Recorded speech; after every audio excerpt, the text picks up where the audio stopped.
გამარჯობა, ეთერშია სამედიცინო გადაცემა იმპულსი. მე დიანა საფარო ვარ, დღეს გადაცემაში ნახავთ. გაზაფხული და კანის მოვლის თავისებურებები. მზე და მისი გავლენა კანზე. გაზაფხული სერიოზული გამოცდა კანისთვის, ცივი და მკაცრი ზამთრიდან თბილამიდზე გადასვლა იწვევს კანის ისეთ ზოგად პრობლემებს, როგორებიცაა სიმშრალე, პიგმენტაცია და სახისფერის დაკარგვა. ყველაფერი საკმაოდ მარტივია. გაზაფხულზე ყურადღება უნდა მიექცეს დატენიანებას. გაზაფხულზე კანს აკლია ვიტამინები, რაც მას დაღლილ და გამომშრალ იერს აძლევს, კარგავს ელასტიურობას და სიმტკიცეს. როგორ მოუაროთ კანს გაზაფხულზე, ამ თემაზე სასაუბროთ დერმატოლოგი ლელა ბერიძე მოვიწიეთ. გამარჯობა ლელა, დიდი მადლობა რომ ხართ გადაცემის სტუმარი. გამარჯობა, მოგესალმებით, მივესალმებით თქვენს მაყურებელს, დიდი მადლობა მოწვევისთვის. ლელა, ძალიან აქტუალურ თემას ვეხებით, გაზაფხული და კანის მოვლა. მოდით ამ რუტინასთან დაკავშირებით ვისაუბროთ, მაგალითად, რა უნდა გავაკეთოთ? კანი რო იყოს გლუვი, ლამაზი როგორც ნებისმიერ ქალს გვაინტერესებს და გვინდა რომ გქონდეს და რა შეცდომებს უშვებთ, რა არ უნდა გავაკეთოთ? კი ბატონო, მოგეხსენებათ, როგორც აღნიშნე სწორად, რა თქმა უნდა, ნებისმიერ სეზონი და ნებისმიერი ამინდი კანისთვის შეიძლება ძალიან მნიშვნელოვანი გამოწვევა იყოს. რა თქმა უნდა, ძალიან მნიშვნელოვანია მოვერგოთ ყველა სეზონს სწორად. არის გარკვეული პროდუქტი, რომელსაც რეგულარულად შეიძლება ვიყენებთ მთელი წლის განმავლობაში, მაგრამ ჩვენი რუტინის დაკორექტირება აუცილებელია სეზონთან მიმართებაში ყოველთვის, რადგან ზოგჯერ იმავე საშუალებებმა რასაც თქვა ზაფხულში ვიყენებთ, ვერ გამოვიყენებთ ზამთარში. ზამთარში მოგეხსენებათ დაბალი ტემპერატურა, სიმშრალე, ანუ დაბალი ტენიანობა, ეს ყველაფერი იწვევს კანის გამოშრობას, აქერცვას, ანუ ცივი, სუსხიანი, ამინდი მოქმედებს კანზე, ისევე როგორც მაღალი ტენიანობა და მაღალი ტემპერატურა, რა თქმა უნდა, პლუს კიდე მზის ზემოქმედება. ამიტომ ძალიან მნიშვნელოვანია სწორად მოხდეს და აი ძალიან ყურადღებით მოხდეს შერჩევა აი ამ საშუალებების, მაგრამ სანამ შევქმნით აი ამ რუტინას და სანამ გამოვიმუშავებთ, ესე ვთქვათ, ყოველდღიურ ჩვენ მოსავლელ საშუალებებს, ძალიან მნიშვნელოვანია ჯერ ვიცოდეთ როგორი ტიპის კანია. ანუ ყველა ადამიანმა უნდა იცოდეს როგორი ტიპის კანი აქვს და ეს უკვე შემდგომში ეფუძნება სწორედ ამას. ჩვენი კანის ტიპის მიხედვით უნდა შევარჩიოთ გარკვეული საშუალებები. მოგეხსენებათ, არსებობს რამდენიმე ტიპის კანი და როგორ შეიძლება განვასხვაოთ, თქვათ, აი რა ტიპის კანი გვაქვს სახლის პირობებში, რომ გავიგოთ მარტივად. არსებობს ცხიმიანი კანი. ცხიმიანი კანი მოგეხსენებათ არის გამოიყურება როგორც უფრო პრიალა კანი, არის გამოხატული ფორები, შეიძლება იყოს ტეზონა მხოლოდ ცხიმიანი და აი გვერდითი მიდამოები მშრალი, ამ შემთხვევაში ვამბობთ რომ ეს არის კომბინირებული კანი. კანი შეიძლება იყოს მშრალი, როცა არის თქვათ აქერცვა, თან ახლავს ამას დაჭიმულობა, ქავილი შეგრძნება და გამოიყურება როგორც უხეში კანი და არსებობს მგრძნობიარე კანი ასევე. მგრძნობიარე კანი ნიშნავს, როდესაც წინა პლანზე არის სიწითლე, გაღიზიანებადობა, მარტივად რეაგირებს ყოველგვარ გამღიზიანებელს, გარემო ფაქტორს, თუნდაც სამკურნალო ლოკალურ რაღაც კრემებს და იმ საშუალებებზე. და ძალიან მნიშვნელოვანია ისევე, რომ შეიძლება აი ეს ცხიმიანობაც სიცოცხლის გარკვეულ ეტაპზე, ანუ ზოგჯერ გარემო ფაქტორების ზემოქმედებით, ზოგჯერ სტრესის ზემოქმედებით, აქ ჰორმონებიც მონაწილეობს. შეიძლება ეს ცხიმიანობაც მეტნაკლებად შეიცვალოს. არის ისეთი შემთხვევები, როცა აი ვთქვათ, ცხიმიანი კანიც კი გახდეს მგრძნობიარე გარკვეულ პერიოდში. ანუ მგრძნობიარე შეიძლება იყოს ცხიმიანი კანიც. ეს შეიძლება ბევრი ფაქტორით იყოს განპირობებული, როგორც საუბარია დაავადება შეიძლება მოქმედებდეს, იგივე რაღაცა თანხმედრი დაავადება ვთქვათ. და ამ შემთხვევაში, რა თქმა უნდა, ცოტა უფრო რთულია მიდგომა, მარტო დამოუკიდებლად, რა თქმა უნდა, ასეთ შემთხვევაში ვერ შეარჩევს ვერაფრით. შეიძლება იყოს ლელა შეგაწყვეტინებთ ბოდიში ეს ყველაფერი რაც თქვენ ჩამოთვალეთ დაავადებასთან დაკავშირებით მაპროვოცირებელი ფაქტორი იყოს რომელიმე მედიკამენტიც, ხო? მედიკამენტიც, რა თქმა უნდა, ან არასწორად გამოყენებული კრემიც. აი, როდესაც მგრძნობელობა ცოტათი აწეული, ამ შემთხვევაში იმ კომპონენტზე, ვთქვათ, რასაც შეიძლება ადრე იყენებდა, უკვე სხვაგვარად რეაგირებს და შესაბამისად ეს ცვლილებაც არის. ამიტომ ეს დროებითია შეიძლება აი აბსოლუტურად სენსიტიურ კანად, ან მგრძნობიარე კანად არ ჩაითვალოს, მაგრამ იმ გარკვეულ პერიოდში შეიძლება მას ხანაირი მიდგომა ჭირდებოდეს და ამიტომ რა თქმა უნდა ეს მუდმივად თვალყურის დევნე უნდა ვადევნოთ თვალყური, როგორ შევცვალოთ და რა კუთხით უნდა შეიცვალოს ეს. და აი ძალიან მნიშვნელოვანია რომ ზამთარში როგორც აუნიშნეთ კანი არის მშრალი, აქერცლილი და აი ამ ზამთრის პერიოდში განსაკუთრებით იმ პირებისთვის, ვისაც აქვთ კონკრეტული დაავადებები, ხო, ვიცით, აი მაგალითად ფსორიაზი, რომელსაც არის ძირითადად წამყვანი სიმშრალე და აი სიმშრალის ფონზე იწყება აქერცვა, გამწვავება, ყველასთვის ცნობილი ასევე ატოპიური დერმატიტი, რომელიც შეიძლება სხეულის ნებისმიერ უბანზე ლოკალიზდებოდეს და მათ შორის სახეზეც იყოს. და შესაბამისად, აი ესეთ პაციენტს შეიძლება აკნეს აღენიშნებოდეს, ხო? ანუ ცრემლიანი კანის თანხვედრა იყოს უკვე მგრძნობიარე კანთან და ასეთ შემთხვევაში, რა თქმა უნდა, აი სწორად შერჩევა აი ამ საშუალებები ძალიან მნიშვნელოვანია. აი სწორად შერჩევაში რას გულისხმობთ? იმიტომ რომ რა არის, ხშირად მესმის და მეც მქონია ესეთი შემთხვევა, მაგალითად 1 წლის წინ თუ გავიყენებდი რაღაც კონკრეტულ საცხს და იყო იდეალურად კანი, როგორც მომწონდა, ანუ 1 წლის შემდეგ აღარ მომიხდა. ანუ შეიძლება რაღაცა ქავილი გამოიწვია, შეიძლება რაღაცა სიწითლე. რასთან შეიძლება რა პრობლემას ვაწყდებით აი ამ დროს? ან რა გამოკვლევები რა თქმა უნდა ექიმთან უნდა მივიდეთ, მაგრამ შეიძლება არ ვიყოთ ექიმთან მისასვლელი.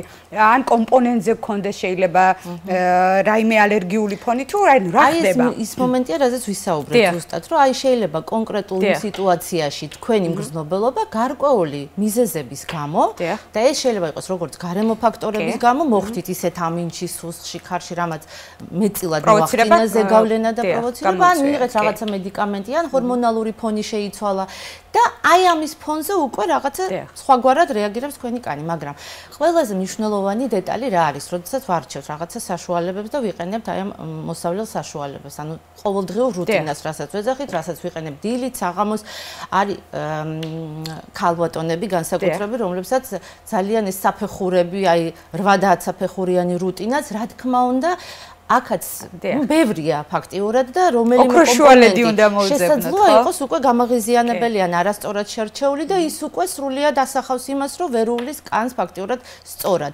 ამიტომ მარტივად უნდა მიუდგეთ, ის უნდა გამოვიყენოთ, რაც აუცილებელია და ნუ ზოგჯერ შეიძლება ეს დავაკორექტიროთ, თქვა რაღაცა დამატებითი კომპონენტი და ის რომ დასაბანის საშუალება ყოველდღიურ რუტინაში აუცილებლად უნდა ჩავრთოთ, ეს იქნება მგრძნობიარე, მშრალი კანი, ცხიმიანი კანი.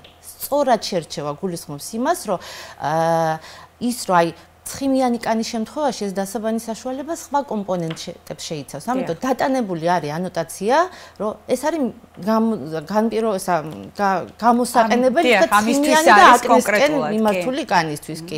ის არის განკუთვნილი მგრძნობიარე კანისთვის. სწორედ იმიტომ არის ეს, რომ აი ეს დიფერენცირება კომპონენტები ისეთია, რომ მაქსიმალურად ავირიდებ ჩვენ ამ გაღიზიანებას. ანუ შეძენის დროს ყურადღება გვმართებს. აუცილებლად ჩვენი კანი შესაბამისად უნდა შევიძინოთ დასაბანის საშუალებაც, დატენიანებაც აუცილებლად ერთ-ერთი აუცილებელი კომპონენტია და ხშირად გვჭირდება და აქვე ყოველთვის და აი არ დავიღლებით მაგის გამეორებით, რომ აუცილებელი დღის რუტინა უნდა იყოს მზისგან დამცავი საშუალებების გამოყენება როგორც წესი ნებისმიერ სეზონზე.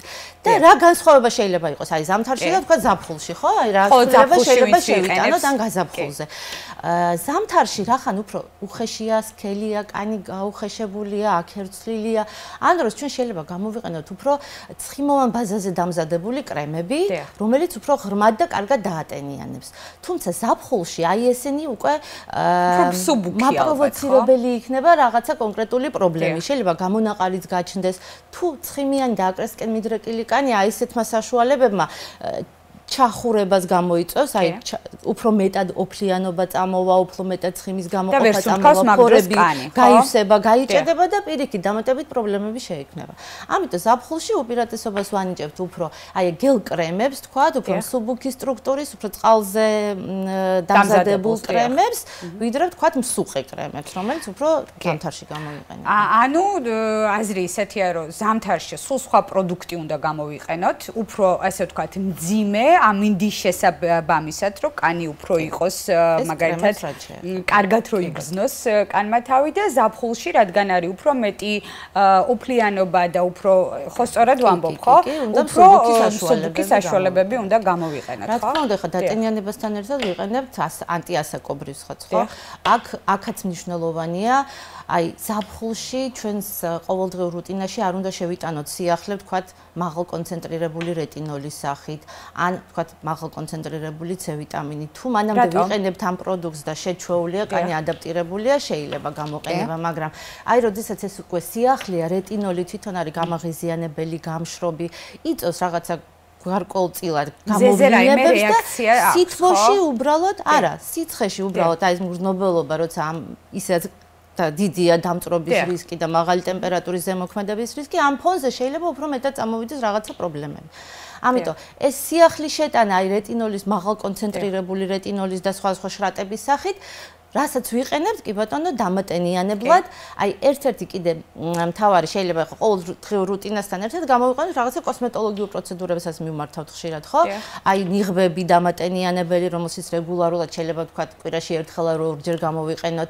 შეიძლება ბიორევიტალიზაცია, ანუ დატენიანება, ინექციური კოსმეტოლოგია, ესეც ეხმარება, რომ ღრმად დატენიანება მოხდეს და აი უფრო მაქსიმალურად მოვამზადოთ, ვთქვათ, მზისთვისაც კანი და ვიყოთ ლამაზები ერთი სიტყვით და შევუწყოთ ჩვენს კანის ხელი პირველ რიგში კარგად რომ ისუნთქოს ჩვენმა კანმა და რო იყოს ძალიან კარგად. მაგრამ ნახეთ ლელა ძალიან ბევრი კითხვა არის მზისგან დამცავი ჩვენ ერთი სიტყვით ვთქვით, მაგრამ უფრო კონკრეტულად მინდა ხაზი გაუსვათ. ხშირ შემთხვევაში გგონია რომ აი მაგალითად 30%-იანი ან 50%-იანი მზისგან დამცავი ვერ მივიღებ შესაბამის რუჯს ან არ გავირუჯები ისე კარგად. ან თქვენ რა აზრის ხართ ამასთან დაკავშირებით? რა თქმა უნდა, ის რეკომენდაციები ზოგადად, რაც არის ჯანდაცვის ორგანიზაციების მიერ მოწოდებული, ეს აუცილებლად გასათვალისწინებელია. მზის დამცავით თუ მის გარეშე მზესთან კომუნიკაციის დროს. ეს აუცილებლად უნდა გავითვალისწინოთ. რაც არ უნდა იყოს მზესთან 100%-იანი დაცვა მაინც არასოდეს არ ხდება მზისგან აი ამ კრემების გამოყენებით. და ის რომ პიკის საათებში მზეზე არ უნდა გავიდეთ, ის რომ მზეზე თანდათან შეჩვევა გვჭირდება, ანუ ჯერ ხანმოკლე დროით. აი აქვე უნდა აღვნიშნოთ, რომ არის პირები, რომლებიც უფრო მეტად არიან გრძნობიარენი მზის მიმართ, ანუ მათ აქვთ რაღაცა გარკვეული ტიპის კანი, პირველი და მეორე ფოტოტიპს ვეძახით, ღია ფერის კანი, ღია ფერის თვალებით, აი ეს ადამიანები უფრო მგრძნობიარია მათი კანი მზის სხივების მიმართ და თუ ვთქვათ, მუქი კანის შემთხვევაში 2 საათი ჭირდება, რომ რაღაცა ისეთი დამწრობის მსგავსი განვითარდეს, ვთქვათ, ერითემა განვითარდეს, ის შეიძლება 10 წუთში განვითარდეს და მაქსიმალურად ნაკლებ დროში. ამიტომ, რა თქმა უნდა, ის რომ გარკვეულ პიკის საათში კატეგორიულად მზეზე სასურველი არ არის ყოველ შემთხვევაში გასვლა, მზის დამცავის საშუალებები თუ არ არის ზაფხული საკმარისია 30%-იანი, ანუ SPF-ი 30-ით გამოვიყენოთ ნებისმიერ სეზონზე, მაგრამ როდესაც მზე უფრო აქტიური ხდება, რა თქმა უნდა, ამ პერიოდში ვაძლიერებ და ეს უნდა იყოს მაქსიმალური 50 და მეტი. აქაც მნიშვნელოვანია იმ პირებისთვის, ვისაც რაღაცა გარკვეული პრობლემა აქვს, კანის მხრივ აი თუ არის წარმონაქმნები ხალები, რა თქმა უნდა, იმათ საერთოდ ვუკრძალავთ გასვლას, მაგრამ აი ხალების შემთხვევაში მზე არის ერთ-ერთი მაპროვოცირებელი და მაქსიმალური დაცვა და რა არის კიდე აუცილებელი, არ უნდა გვეგონოს, რომ აი წავისვით, გავედით, აუცილებლად ის უნდა დატანებული იქნას სახლიდან გასვლის წინ 15 საათით ადრე, რომ მოხდეს უკვე იქ, ანუ თავისი საქმე გააკეთოს კრემა და მნიშვნელოვანია ასევე, რომ ყოველ 2 საათში მოხდეს მისი განახლება. ანუ ზღვის სეზონზე, როცა ცვლდება კანის, რა თქმა უნდა, არის წყალგამძლე ეს საშუალებები, თუმცა ირეცხება და მაინც საჭიროა მისი ხელმეორედ დატანება, ანუ ყოველ 2 საათში სასურველია განახლება სრული ეფექტის მიღებისთვის. დიახ. და რადგან სხვაც ვახსენეთ, მოდით დავასწროთ ყველას ლელა და უფრო კორექტულად მინდა, იმიტომ რომ ახლა ავხსნი რატომ. ყოველწლიურად ის მარაზმს დავარქმევ რა. რაც თქვენ ექიმებს ხელს გიშლით და პირველ რიგში თუ დერმატოლოგთან გაუმართლა და დერმატოლოგთან მივიდა და არა დამწრობის ცენტრში, ლეღვის ნახარში. ჯერ არ არის სეზონი, მაგრამ ალბათ ვალდებული არის სამედიცინო გადაცემა იმპულსი და თქვენი დახმარებითაც, რომ თავი ავარიდოთ იმ საშინელებას და იმ კატასტროფას, რასაც უშავებთ ჩვენს თავს. ერთი მაგალითი გვაქვს, მაგრამ ეს წლების განმავლობაში, ანუ დღის განმავლობაშიც, იმ წელშიც, რომ აი ამდენი ფატალურადაც დამთავრებულა, ესე ვთქვათ, ლეღვის ნახარში რუჯის მიღება. ხალხო, ძალიან ბევრი კოსმეტიკური საშუალებები არსებობს იმისა, რომ გქონდეს ისეთი რუჯი, რომელიც თქვენ მოგწონთ და არა ლეღვის ნახარში. ალბათ გავჩერდები საკმარისი, ამიტომ რომ ძალიან როგორ ვთქვათ, მენერვიულება ესეთი ადამიანები, იმიტომ რომ ხშირ შემთხვევაში ინტერესის გამო აკეთებენ ამ ყველაფერს, შემდეგ არიციან და მე რა მომივა და ასე შემდეგ და ალბათ უფრო კარგად თქვენ გაავრცობთ. მინდა რომ აი ეს ამ საშინელებას რაღაცნაირად თავი ავარიდოთ, იმიტომ რომ პირველ რიგში მიდის ადამიანი იმისთვის რომ გაირუჯოს, მაგრამ ვერ ხვდება თუ არ ხვდება, თუ არ უნდა რომ მიხვდეს და შემდეგ მიდის დამწრობის ცენტრში და ძალიან სავალალო და ცუდ შედეგებამდე მივდივართ. დამწრობის გარდა შეიძლება იქ ძალიან ცუდი სეფსისიც განვითარდეს ჩვენ ერთ-ერთზე საუბრის დროს, ანუ აღვნიშნეთ ეს ყველაფერი. მოგვეცით ამასთან დაკავშირებით რეკომენდაცია. ბატონო, მესმის თქვენი გულის ტკივილი და ამიტომაც განავრცეთ ეს ასე, რა თქმა უნდა, ძალიან მნიშვნელოვანია ეს თემა. გარუჯვა, აი წეღან როგორც აღნიშნე, იმ მზის დამცავის ფონზე შესაძლებელია და არ არის აუცილებელი. არ არის 100%-იანი დამცველობა, ესე მოკლე პერიოდში ამის მიღება. იმას ესეც უნდა აღნიშნოს, რასაც აკეთებენ სოლარიუმები იგივე, ანუ სოლარიუმებში ვიზიტით, ასევე ჩემთვის პირადად ძალიან მიუღებელია და ძალიან მომხრე ვიქნები იმისი, რომ საერთოდ აიკრძალოს ეს თუნდაც მოზარდებში, იმიტომ რომ შედარება რო გავაკეთოთ მზის ხივის პიკის პერიოდში გამოსხივების სოლარიუმის გამოსხივება 10-ჯერ აღემატება ამას და შესაბამისად იმას ყველა იმ ზიანის მოტანა შეუძლია 10-ჯერ უფრო მეტად, რაზეც ვსაუბრობ ზოგადად მზის დამაზიანებელ ზემოქმედებაზე. და ძალიან მნიშვნელოვანია ამას მზის ფაქტორი ის, რომ დამწრობას იწვევს, კანს აზიანებს, იქ რომ სხვადასხვა დონის დამწრობა შეიძლება განვითარდეს და როცა რაღაც დამატებითი კომპონენტი შემოგვაქვს კიდე იგივე ლეღვის ნახარში ან სხვა უკვე, აქ ადგილი აქვს მექანიკურ დამწრობასთან ერთად, ანუ თერმული და ფიზიკური, ქიმიური დამწრობა. შესაბამისად, ის ქიმიკატი, ნებისმიერი ქიმიური ნივთიერება, იოდს ვიღაცა აიყენებს, ან ლუდის გამოყენება, გრძნობელობა სხვადასხვა ამ შემთხვევაში და ინდივიდუალურია ეს ყველაფერი, მაგრამ ამითვე ჩვენ მნიშვნელოვნად კიდევ უფრო ვზრდით გრძნობელობას მზის ხივების მიმართ და იმ დამწრობას, რასაც მზე იწევს, რეალურად ვამატებთ კიდე ქიმიურ დამწრობას. და ამიტომაც არის, რომ მიდის ღრმა დამწრობა, იქ არის უკვე მეორე და მესამე ხარის დამწრობა, როცა დიდი ბუშტები ვითარდება კანზე და უკვე სამწუხაროდ იყო ბევრი ესეთი შემთხვევა და არ ვფიქრობ ახლა დღეს რომ ამას ისევ გაიმეორებს ვინმე და უკვე იმდენჯერ გაჟღერდა ეს და იმდენი ისაუბრეს ამაზე რომ არ უნდა მოხდეს ეს, რა თქმა უნდა და ეს შემთხვევები აღარ უნდა იყოს წესით. და დავამატებ, მიუხედავად იმისა, რომ სოლარიუმში არაზრს არ ვარ ნამყოფი, ხშირად როდესაც მაგალითად ან მოსაწესრიგებლად მივდივარ ამა თუ იმ სალონში, ხშირად მესმის, რომ აი გარკვეული დოზებით არ უშვებენ, ხო, პაციენტებს, ნუ იგივე პაციენტია და ალბათ ყველა კარგმა სალონმა იცის ის წესები, რა გავაკეთებთ ყველა ზოგს მოგწონს, ზოგს არა, მაგრამ რა თქმა უნდა თქვენ როგორც დერმატოლოგი ამბობთ, რომ არ შეიძლება უკვე დადასტურებულია მისი მავნებლობა და ის რომ არის ის კანის კიბოს გამომწვევი ერთ-ერთი მიზეზი და რეალურად ეხლა ნუ სასურველი არ არის ყოველ შემთხვევაში. მოვიტბინოთ, თუ მზე თუ არა, მაგალითად, რას გვეტყვით იმასთან დაკავშირებით, არის სხვადასხვა ტოპი კრემები, რომელიც უბრალოდ ჩვეულებრივად წაისმევ და რუჯის ეფექტი აქვს რამოდენიმე წასმის შემდეგ. მაგას აქვს რაიმე რაღაც გრძნობელობა არ არის თქვა კონკრეტულად კომპონენტების მიმართ. ამ შემთხვევაში შესაძლებელია რომ მაგზას მიმართონ. ეს არის უფრო, ნუ ყველაზე უსაფრთხო ყოველ შემთხვევაში. ანუ ბოდიში ესე მომიწია რომ ჩემთვის იმდენად სენსიტიური თემაა, როდესაც ადამიანის ჯანმრთელობას და სიცოცხლეს ეხება, ამ თემას ისე ვერ გაგიშვებდით რომ ამ თემაზე ისე ბავშვებთან დაკავშირებით კიდე რომ ძალიან მნიშვნელოვანია ბავშვებშიც მზისგან დაცვა. კიდე უფრო მეტი ყურადღებით, კიდე უფრო მეტი აქტივობით, იმიტომ რომ ეს მზის ზემოქმედება ერთჯერადად ხედავთ ჩვენ დამწრობას, თუმცა შეიძლება დამწრობამდე არ მივიდეს, მაგრამ აი ეს აქტიური მზის ზემოქმედება მას აქვს ერთგვარი კუმულაციის ეფექტი. ანუ იმ მომენტში შეიძლება არ ვლინდება, 2 და 3 წლის შემდეგ არ ვლინდება, მაგრამ გარკვეული წლების მერე უკვე ეს ეფექტი იჩენს თავს, ანუ დამაზიანებელი ეფექტი და ესეც დადასტურებულია უკვე, რომ ბავშვობაში გადატანილი დამწრობა თუნდაც ერთხელ 30 და 40% ზრდის კანის კიბოს განვითარების რისკს. შესაბამისად, შემდგომში იქ რა მოხდება, რა წარმონაქმნი განვითარდება, როგორ მოხდება მისი ტრანსფორმაცია, ამიტომ მაქსიმალურად ბავშვების შემთხვევაში ნებისმიერ დროს ზეზე ყოფნის დროს განსაკუთრებით და ეს არავითარ შემთხვევაში არ ნიშნავს, რომ ბავშვი არ მიიღებს D ვიტამინს. იქ მზის დამცავის ფონზე. აბსოლუტურად მინიმალური დრო არის საკმარისი და ძალიან მცირე ზომა კანის ზედაპირის მზესთან კონტაქტი, რომ იქ უკვე საჭირო რაოდენობით სადღეღამისო დოზით უკვე D ვიტამინის წარმოქმნა მოხდეს და მიიღოს. ამისთვის არ არის საჭირო თქვა მზის ქვეშ გაყვანა და სრულად თუნდაც ხოლგვაც არ გვიცავს, ანუ მაინც პროცენტულობას მაინც ატარებს, ხო? დიახ. ამაზე რომ გავამახვილოთ ყურადღება ანუ გვაქვს დრო იმისი, რომ აღდგეთ ცოტა ადრე.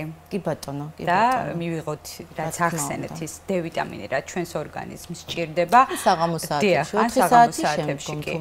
და ყოველ შემთხვევაში, ანუ მე არ მომწონს აი ის დამწრობის მარტივ დამწრობას ვეძახი რა და მე მაგალითად გავდივარ პირველი გასვლა რამოდენიმე ნახევარი საათი მაქსიმუმ, იმიტომ რომ ძალიან ჩქარა ვირუჯები და წარმომიდგენია რომ ეს დისკომფორტს მიქმნის და ის სხვა რაც ვახსენეთ საშინელება როგორ ესე ვთქვათ, ტკივილს განიცდის ადამიანი, ასე რომ ჩვენს ხელშია ეს ყველაფერი რომ ავირიდოთ და მოვურთხილდეთ ჩვენს ჯანმრთელობას. მაისთან დაკავშირებით ამბობდით ქალბატონო ლელა. აი მაისი არის კანის კიბოს ცნობადობის ამაღლების თვე და მინდოდა მეთქვა 1-2 სიტყვით რა თქმა უნდა. ხშირად გავაჟღეროთ აი ეს თემები ზოგადად რომ მზისგან დამცავის საშუალებები ძალიან ბევრი პრობლემისგან გვიცავს რეალურად და ეს მარტო კოსმეტიკას არ ეხება და არ ეხება ვიზუალური თვალსაზრისით, რომ აი თქვენ შეიძლება გაგვიჩნდეს კანზე ნაოჭები ნაადრევად და ფოტოდაბერება ყველა მიცის, ან შეიძლება რაღაც პიგმენტური ლაქები გაგვიჩნდეს, არა, ბევრად უფრო სერიოზულ პრობლემასთან შეიძლება გქონდეს საქმე. შინაგანი ორგანოების პათოლოგიებიც ასოცირდება აი ამასეთ ინტენსიურ ინსოლაციასთან, არა მხოლოდ კანის კანცერი და კანის კიბო. და მინდა გავაჟღერო, რომ აი ყოველწლიურად საქართველოში ევროპის ეგრეთ რა თქმა უნდა ტარდება სკრინინგი ერთგვარი ევრომელანომა, ასე ქვია ამ კამპანიას, რომლის ფარგლებში ხდება სკრინინგი უფასო ეს იმ ადამიანებს, ვისაც ექნებათ სურვილი, უბრალოდ თარიღი ზუსტად არ ვიცით, ყოველთვის არის მაისის ბოლო, ივნისის დასაწყისი, შეუძლიათ შეამოწმონ ხალები, ვისაც აქვს ბევრი ხალი, რაღაც წარმონაქმნები, სხეულზე საეჭვო წარმონაქმნები, დიაგნოსტირება ხდება დერმატოსკოპით და ყოველწლიურად ხშირად მოუმართავს ბევრი პაციენტი, ვისაც აქვს ბევრი ხალი, ანუ ეს მაინც ითვლება, რომ ძალიან მნიშვნელოვანია ზოგადად წინასწარ განწყობა გენეტიკურით და ამას ყოველთვის სწავლობთ ჩვენ და ის რომ ხალები არის ბევრი, ის რომ 30-40 წლის შემდგომ მოდის ახალი ხალები, ამ ხალებს განსაკუთრებით მეთვალყურეობა და დაკვირვება ჭირდება. რა თქმა უნდა, ეს არ ნიშნავს, რომ ყოველთვის რაღაცა ცუდს უნდა ველოდეთ, მაგრამ ის რომ ყოველწლიურად, ანუ ეს სკრინინგი მისი და ზომის გაკონტროლება, ფერის გაკონტროლება, აი გარკვეული კრიტერიუმები გვაქვს, რითიც ვაფასებთ ამ ყველაფერს, ან თუ არის კანზე ისეთი წარმონაქმნი, რომელიც არის დიდი ხნის მანძილზე ვერალაგდა, სისხლდენია, წყლულოვანია, არ ხორცდება, ტკივნეულია პერიოდულად. აი ამ წარმონაქმნების შემოწმებაც რა თქმა უნდა შეუძლია. ძალიან საინტერესოა და რა თქმა უნდა გვაინტერესებდეს პირველ რიგში თუნდაც ხალთან დაკავშირებით, აი ახსენეთ ახალი ხალი რატო შეიძლება რომ წარმოიქმნეს, ანუ რა ხდება ისეთი ორგანიზმში, ხო? თუ შეიძლება აი უბრალოდ შეიძლება ეს წარმოიქმნას, ანუ აქ არის განწყობა გენეტიკური ხშირად და მიდრეკილება არის, თქვათ რომ ეს და მზის ფონზე რა თქმა უნდა ეს აქტიურდება კიდევ უფრო და ეს ახალი ხალები წარმოიქმნება. მაგრამ აი როდესაც უკვე ასაკში წარმოიქმნება ხალები, ეს არის ერთ-ერთი ფაქტორი, რომ უნდა ვიყოთ ყურადღებით და აი ამ ხალებს, ესეთ ხალებს დავაკვირდეთ, რა თქმა უნდა. ანუ ლელა, მოდით ხალზეც ვისაუბროთ, იმიტომ რომ ხშირ შემთხვევაში გვაინტერესებს, მაგრამ ძალიან გვეშინია, იმიტომ რომ ყოველს გვაქვს რაღაცა ასოციაცია ცუდთან, ხო? ანუ მაგალითად, როგორ ხალს არ უნდა მივაქციოთ ყურადღება და უბრალოდ ანუ გვაქვს ხალი და დაბადებიდან ანუ თუნდაც ამ დრომდე არის, მაგრამ რა ფაქტორია ისეთი, რომ აი ყურადღება უნდა მივაქციოთ და მივიდეთ ექიმთან. ფერი როგორ უნდა იყოს, ზომა და ასე შემდეგ. თანდაყოლილი ეს შეიძლება გაჩნდეს ნებისმიერ ეტაპზე, როგორც აღნიშნეთ და ცვლილებას დინამიკაში ყოველთვის აკვირდება თვითონ ადამიანს. ახლა ბავშვს ეს არ შეუძლია, რა თქმა უნდა, მაგრამ უკვე მოზარდები თვითონ აკვირდებიან ამას. და რაღაც კრიტერიუმები არის, რომელიც უკვე საყურადღებოა, რომ აი რაღაცა ცვლილება იწყება. ეს არის რომ ზომაში მატება, პირველ რიგში ვაქცევთ ყურადღებას, ფერის ცვლილება, ანუ არის ერთფეროვანი, მაგრამ როდესაც რამდენიმე ფერი ჩნდება ხალში უკვე, ეს უკვე საყურადღებოა. კიდეები, ანუ კონტური ზოგჯერ არის უსწორმასწორო. სიწითლეც შეიძლება ეს გაღიზიანებას და რაღაცა შეიძლება ელემენტარულ გაღიზიანებას ასხულდეს და ეს რაღაცა არ ნიშნავს კი ბატონო მაგას. მაგრამ მაინც ყურადღებით არიან ხოლმე და ეს ტრავმა და ის ყოველთვის აწუხებთ, რომ აი არ ნიშნავს ტრავმირება, რომ რაღაცა საშიშია და ამას მოყვეს განგაში, იმიტომ რომ ეს არ არის ყოველთვის რაღაცა პრობლემის გამომწვევი. და თუ არის ასიმეტრიული ხალი, ესეც მნიშვნელოვანია ასევე. ანუ გარკვეული ცვლილება თუ მოხდა დაკვირვების პროცესში, აი ამას უკვე უფრო მეტად ვიკვლევთ და უფრო ყურადღებით ვართ. გარდა ამისა, მინდა აღვნიშნო, რომ შიში აქვთ, აი ზოგჯერ არის ისეთ ადგილას, ვიზუალურად არ მოსწონთ ეს ხალი შეიძლება, მაგრამ რაღაცა ეშინიათ. კი, ხელისხლება ეშინიათ, რომ რაღაცა არ მოყვეს ამ ყველაფერს, რა თქმა უნდა. თუ ხალი შემოწმდება და ეს არის მშვიდი ხალი, აბსოლუტურად ნებისმიერი ხალის მოცილება შეიძლება. სხვა მეთოდი არსებობს, ამასაც უკვე გადაწყვეტს ქირურგი, მაგრამ იქ თუ პრობლემა არ არის ხალში, არანაირად მისი მოცილება და ქირურგიული ჩარევა ხალთან დაკავშირებით არ არის პრობლემა. აი ზოგჯერ მოყვება ხოლმე ოპერაციულ ჩარევას რაღაცა შემდგომი პრობლემები და ეს მიუთითებს იმაზე, რომ იქ უკვე იყო რეალურად პრობლემა. აი რა პრობლემა შეიძლება ლელა რომ მოყვეს ამ ყველაფერს? აი თქვა ხალი შეიძლება განვითარდეს მელანომა, ხო? რომელმაც გამოიწვევს მეტასტაზი. ეს ავთვისებიანი, აი ძალიან ავთვისებიანობით მიმდინარე დაავადებაა კანის ერთ-ერთი კიბო, რომელიც იძლევა მეტასტაზებს და საკმაოდ მძიმედ მიმდინარეობს, საკმაოდ მოუკლე პერიოდში პროგრესირდება. ამიტომ მნიშვნელოვანია ეს ხალებზე დაკვირვება, მაგრამ აი ამის თქვა მინდოდა რომ ამ უკვეთის შემდგომ, როდესაც იქ რაღაცა მეტასტაზები გვესმის, რომ წარმოიქმნა, ეს არ ნიშნავს, რომ იქ ქირურგიულმა ჩარევამ გამოიწვია. ანუ ეს ნიშნავს, რომ იქ უკვე დაწყებული იყო პრობლემა და რეალურად ის ისედაც მოსაცილებელია და რაც დროზე გაკეთდება ეს ჩარევა, რა თქმა უნდა, უკეთესია ასეთ შემთხვევაში. სხვა შემთხვევაში ეს კოსმეტიკურად ხალის მოშორება არანაირად პრობლემას არ წარმოადგენს. ლელა, კიდევ არ ვიცი რა ქვია, მაგრამ ანუ კანზე რო ჩნდება რაღაცა პატარა წინწკლები წითელი ფერის რო არის. ანუ მინდა შეგვეშინდეს თუ არა. ჩერიანგიომები ქვია ამას, სიზარღვოვანი წარმონაქმნებია და აბსოლუტურად არ არის საშიში ხა.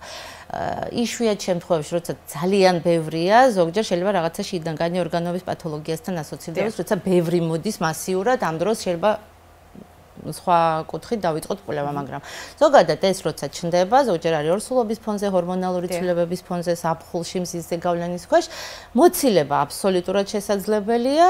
თუ აწუხებს ვინმეს, მაგრამ ეს პრობლემას არ წარმოადგენს. ანუ ძალიან კანთან არის ახლოს, ანუ არც ამობურცულია და არც გაიზარდოს, ზოგი წერტილოვანია და მრავლობითი არის ხოლმე, მოცილება აბსოლუტურად შეიძლება თუ იმიტომ რომ არანაირ სუბიექტურ ჩიულს ეს არ იწევს, არც ქავილი აქვს, არც ტკივილი აქვს, არაფერი არ აწუხებთ, უბრალოდ არის კოსმეტიკურად რაღაცა, როცა არ მოგწონს შეიძლება მოცილება. ყოველ შემთხვევაში ჯერ აუცილებლად როგორც აღნიშნეთ, ქირურგთან უნდა მივიდეთ, დერმატოლოგთან და შემდეგ ქირურგთან და ალბათ თქვენთან მოსული პაციენტებს უკვე გადაამისამართებთ ქირურგთან, რამდენად არის საჭირო და შესაბამება თუ არა ეს ქირურგიულ დერმატოლოგებიც აგვარებს, ანუ ეს წარმონაქმნები, აი ეს ჩერიანგიომები შეიძლება მოიწვას, თქვათ, იქ სხვა მეთოდით ლოკალურად და ქირურგიულ ჩარევას არ საჭიროებთ. ეს გააჩნია ზომას და მდებარეობას. და ლელა, ანუ ეხლა ამ პერიოდში, მაგალითად, თქვენთან ძირითადად რა პრობლემებით მოდიან დერმატოლოგიური კუთხით, ანუ რა დაავადება აწუხებთ და ერთი რომელიმე თუნდაც კონკრეტული ავიღოთ და ძალიან საინტერესო იქნება ალბათ ჩვენი მაყურებლისთვის, რომ თავი მესიჯები გავაჟღეროთ ამა თუ იმ დაავადებასთან დაკავშირებით. ბატონო, ზამთარში ზოგადად ზამთრის სეზონთან ასოცირდება მაინც გამწვავება ისეთი დაავადებების, რომლებიც მიმდინარეობს კანის გამოშრობით, აქერცვლით, ნახეთქებით, psoriazi მწვავდება, რა თქმა უნდა, და ატოპიური დერმატიტი ყოველთვის ცნობილი ზამთარში განსაკუთრებით კანის გამოშრობა არის წინაპირობა დაავადების გამწვავების. და აი ამ ნარჩენი გამოვლინებებით ხშირად ამ პერიოდშიც მოგმართავენ, მაგრამ მინდა აღვნიშნო, რომ ეხლა ზაფხული და სითბო უფრო მეტად აქტუალური გახდება და შესაბამისად აკნე არის დაავადება, რომელიც არის საკმაოდ გავრცელებული და წვავდება აი ამ სეზონზე. ამ დროს თვითონ აკნეს გახლავთ ცხიმოვანი ჯირკვლების დაავადება და შეიძლება განვითარდეს ნებისმიერ ასაკში, მოზარდების პათოლოგიას ვეძახით მას, თუმცა ის ნებისმიერ ასაკში შეიძლება, ახალშობილთა აკნეც არსებობს, ანუ ნებისმიერ ასაკში შეიძლება განვითარდეს და ძალიან მნიშვნელოვანია უბრალოდ ჰორმონალური ფონი მნიშვნელოვნად გავლენას ახდენს ცხიმის გამოყოფაზე და აი ამ ჰორმონალური ცვლილებების დროს, ანუ გარდატეხის პერიოდში უფრო მეტად იჩენს თავს და რა თქმა უნდა, მეტად მიდრეკილები არიან ის ბავშვები, ის მოზარდები, რომლებსაც აქვთ ცხიმიანი ან კომბინირებული, ანუ აკნესკენ მიდრეკილ კანს ვეძახით და ძალიან მნიშვნელოვანია, რომ დროულად მოხდეს თუ საჭიროა ჩარევა, უკვე თუ განვითარდა გამონაყარი და აკნე და ძალიან მნიშვნელოვანია კიდე აქვე მოზარდებზე მინდა გავამახვილო ყურადღება, რომ ეს ინტერნეტით მოძიებული ინფორმაცია ძალიან ხშირად არასწორად ხდება რაღაც კოსმეტიკური საშუალებების გამოყენება, რომელიც აბსოლუტურად შეუფარდებელია მათი სახის კანისთვის და პრობლემა რა თქმა უნდა რეალურად უფრო ძლიერდება. რა პრობლემაც არის, რომ არ გავიმეოროთ და თავი ავარიდოთ ამ ყველაფერს. აი ისმენენ რეკლამას ინფლუენსერებისგან, რომ რა თქმა უნდა ამას არ აკეთებს პროფესიონალი, არ წარადგენს ხშირად სამწუხაროდ TikTok-ის განათლება. კი ბატონო, როგორც გინდათ ესე დაარქვით, უბრალოდ ხშირად არის ეს, რომ იქ რეკლამირებაც რა თქმა უნდა, როგორც ატყობთ, ისე ხდება ზოგადად პროდუქტის, მაგრამ ეს ძალიან მნიშვნელოვნად მოქმედებს იმ ბავშვზე, რომელსაც აქვს რეალურად პრობლემა და ეს მის ფსიქოლოგიაზე ძალიან მნიშვნელოვნად მოქმედებს, მის სოციოლოგიაზე, ხო? სურს, რომ რაც შეიძლება სწრაფად მოიცილოს და ამიტომ ყველა ღონეს მიმართავს იმისთვის, რომ ის გამოიყენოს და შესაბამისად ის, რომ ყოველდღიური რუტინაც მათ შორის ცხიმიანობის შესამცირებლად ის დასაბანი საშუალება, მოსავლელი საშუალებები, თუნდაც დამატენიანებელი კრემები, აბსოლუტურად სწორად უნდა იქნას და ფაქიზად შერჩეული ამ შემთხვევაში, რომ არ გავაღრმავოთ პროცესი, რადგან ისიც ყველა მიცის, რომ აკნე შეიძლება სხვადასხვა სიმძიმით მიმდინარეობდეს, ექიმთან და დერმატოლოგთან ვიზიტი აუცილებელია, იმიტომ რომ სწორად შეფასდეს კანის მდგომარეობა, სწორად აი შეირჩეს ეს რუტინა კადღის და ძალიან მნიშვნელოვანია ზოგჯერ საკმარისია მხოლოდ ეს მარტო მოსავლელი საშუალებებით ვერ მოგვარდება რა თქმა უნდა და იქ უნდა დაინიშნოს მედიკამენტი. მედიკამენტი ზოგ შემთხვევაში საკმარისია კი ბატონო ადგილობრივი მკურნალობით შემოვისაზღვრებით გააჩნია რა ფორმაა და როგორ ვლინდება დაავადება, თუმცა ხშირ შემთხვევაში საჭიროა სისტემური მკურნალობა, ანუ შინაგანად მედიკამენტების გამოყენება, სხვადასხვა და საკმაოდ სერიოზული ჯგუფის მედიკამენტები გამოიყენება და რისთვის არის საჭირო, რომ დროულად თუნდაც ის სისტემური მკურნალობა უნდა იქნას დაწყებული, რომ არ მივიღოთ ისეთი ფორმები, რომლებიც ძალიან მნიშვნელოვანი გამოხატულებით მიმდინარეობს და ყველამ ვიცით პოსტ-აკნე კიდე, რაც არის ერთ-ერთი მნიშვნელოვანი მომენტი, აი ახალგაზრდების ცხოვრების აი რაღაც ეტაპზე, როცა უჩნდებათ ნაწიბურები და უკვე ნაწიბურები, რა თქმა უნდა, ესეც ვიცით ყველამ, რომ გაცილებით რთულად სამკურნალო და ასალაგებელი, ანუ აქამდე არ უნდა მივიდეს ეს პრობლემა. რეალურად დღეს არსებობს მაგის შესაძლებლობები, რომ თქვა არ დამძიმდეს, არ გართულდეს აკნე და სწორი გზით წავიდეს ბავშვი. ანუ პუბერტატულ პერიოდს შევეხები თუ შეიძლება ჩემი აზრი მინდა დავაფიქსირო, იმიტომ რომ TikTok-ის განათლებაც რაც ვახსენე, შეიძლება ინფლუენსერები არ გამიბრაზდებიან. ეს არის მაგათი პლატფორმა, ხო, მაგრამ ანუ ვერც ექიმი ვერ როგორც ექიმი ვერ მიაწვდის, რა თქმა უნდა, ამ ინფორმაციას, ანუ შეიძლება რაღაცა საცხი აიღონ და ის გლუვი, თან ფილტრების დახმარებით და ასე შემდეგ. ნუ ამასაკისთვის ეს სეგმენტი გასაგებია და რა მე მივესალმები, მაგრამ როდესაც ერევიან რაღაცნაირად, ანუ მოდი დავყოთ რა, დიფერენციაცია გავაკეთოთ, ანუ როდესაც ერევიან უკვე ექიმის ესე ვთქვათ, რაც ექიმს ევალება და ეხება, ცოტა არ იყოს არ არის კარგი ესე ვთქვათ ტონი, ხო? ეს ყველაფერი, იმიტომ რომ ანუ ჩემი აზრით, სანამ აი სახეზე რაღაცა რო გამოუვა ადამიანს, არა, შეიძლება ის კი ბატონო რაღაცა მინიმალური ოდენობით შეიძლება ერთ კვირაში ეს გავიდეს მაქსიმუმი ერთ თვეში, მაგრამ შინაგანად ხო უნდა გამოვიკლოთ, ჯერ შეიძლება რაჭირს, ანუ თქვენთან ხო მძიმე პაციენტი მოსულა რა და ასე ვთქვათ, უნდა ვიმეგობროთ ექიმთან და ვინც ექიმი არის, ექიმთან უნდა მივიდეთ თავის დროზე და თუ მაგალითად რაღაცა გასართობი გვინდა, ის ცალკე პლატფორმა და უნდა გავერთოთ, მაგრამ ის ასაკი თქვენ რაც ახსენეთ არის მესმის, რომ გარდატეხის ასაკია ძალიან ბევრი პრობლემა აქვს ბავშვს და პირველ რიგში არ გამოიყურება ისე როგორც უნდა ან გონია და მისი ტოლი რომელიც ურჩევს ამ ყველაფერს, რა თქმა უნდა, უპირატესობას ვერ მოხერხდება, ხო? და დიდხნიანი არის, თუ შეიძლება ერთი წელიც, ანუ მე იმის თქმა მინდა და იქამდე მივდივარ, რომ ამ ყველაფერში მხოლოდ და მხოლოდ ექიმი, პროფესიონალი ექიმის ყურადღება და მეთვალყურეობა დაგჭირდება. ძალიან მნიშვნელოვანია მშობლის ყურადღება და ჩართულობა. ამაში მშობელმა უნდა მიუთითოს უკვე სწორად და იმიტომ რომ ჩვენამდე ხა მოდის უკვე ეს ძალიან მნიშვნელოვანია, კი ბატონო. სულ ქალებზე ვსაუბრობთ და რამოდენიმე სიტყვა მამაკაცებზეც, ანუ ეს რა პრობლემებიც და რაზეც ვისაუბროთ, ანუ მამაკაცებსაც შეიძლება რაღაცა რჩევა. რა თქმა უნდა, მამაკაცებსაც შეიძლება ქონდეს აკნე და ჭირდებოდეს მოვლა და რეალურად ძალიან მიხარია, იმიტომ რომ ბევრი პაციენტი მამაკაცების ხშირად აი ეს აქვთ გიყვებიან, რომ რაღაც დღის რუტინა აქვთ, დასაბანის საშუალებები. იგივე შეუძლიათ გამოიყენონ მამაკაცებმა, ანუ თავისი კანის შესაბამისად ეს ყოველდღიური რუტინა მათთვის იქნება ძალიან სასარგებლო. ანუ დასკვნა რა შეიძლება მაგალითად რო გავაკეთოთ, იმიტომ რომ ძალიან ბევრ რაღაცას მოვედეთ, ბევრ თემას მოვედეთ, რაც მაგალითად ჩვენთვის არის საინტერესო და აუცილებლად უნდა გავითვალისწინოთ. საფხული მოდის, კანის პრობლემები აქვს თუ არა ადამიანს, მაინც უნდა გაუფრთხილდეთ და უნდა ვიცოდეთ ის პატარ-პატარა ხრიკები, იცით შეიძლება რომ მაგალითად ჩვენს კანს, ჩვენი კანი არ დავაზიანოთ და პირველ რიგში მზის სხივებისგან დავიცვათ და ასე შემდეგ. მთავარი მესიჯი რა იქნება თქვენი როგორც დერმატოლოგის ამ თემასთან დაკავშირებით, რას გვირჩევთ? ნებისმიერი პრობლემის შემჩნევის შემთხვევაში პირველ რიგში საჭიროა სწორად მიმართული კონსულტაცია ექიმის. ეს ეხება პრობლემას, როცა უკვე არის რაღაც პრობლემა და რეალურად რაღაც პრობლემის წინაშე ვდგევართ. მაგრამ ის, რომ ყოველდღიურობაში კანის მოვლას უნდა დაუთმოთ გარკვეული ადგილი, ეს ნათელია. დღეს სამწუხაროდ გარემოც უკვე მნიშვნელოვნად დაბინძურდა.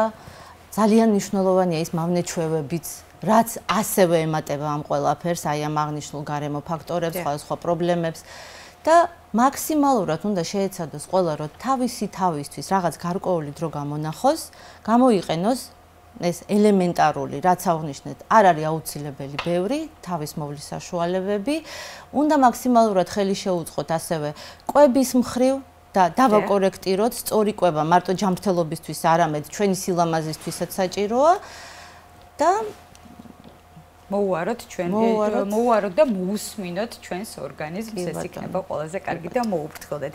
ძალიან დიდი მადლობა ლელა საინტერესო საუბრისთვის, აუცილებლად გავითვალისწინებთ თქვენ რჩევებს, მე კარგ დღეს გისურვებთ. დიდი მადლობა.